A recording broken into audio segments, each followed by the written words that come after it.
गेनी ससुरावा में खेलेला होलिया कैसे रमैलौ छौरी नए नए चोलिया।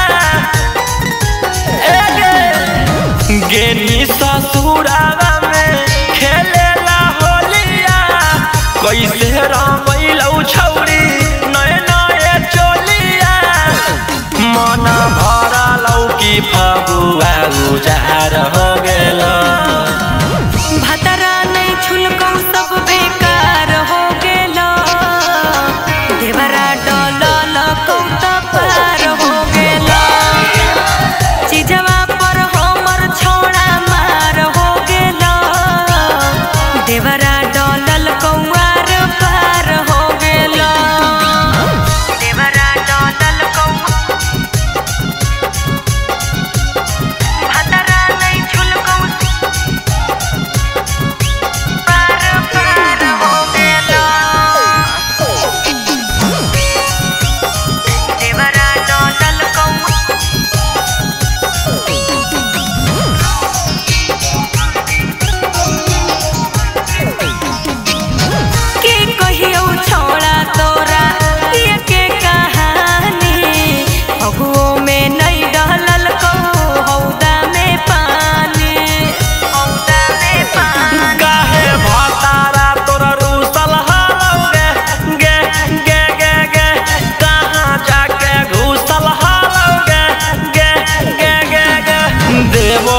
के सब अधिकार हो गेल। भतरा ने छुलको सब बेकार हो गेल। देवरा डलल कौ त पार हो गेल।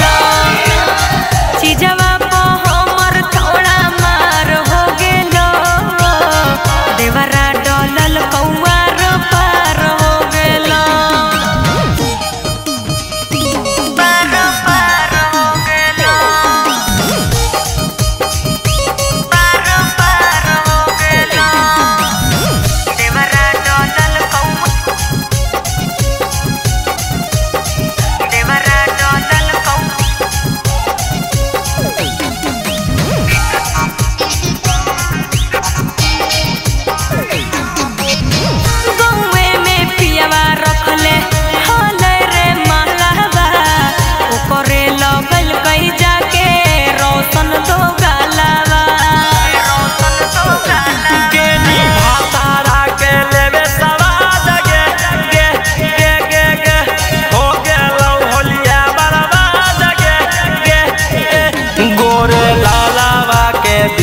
पत सवार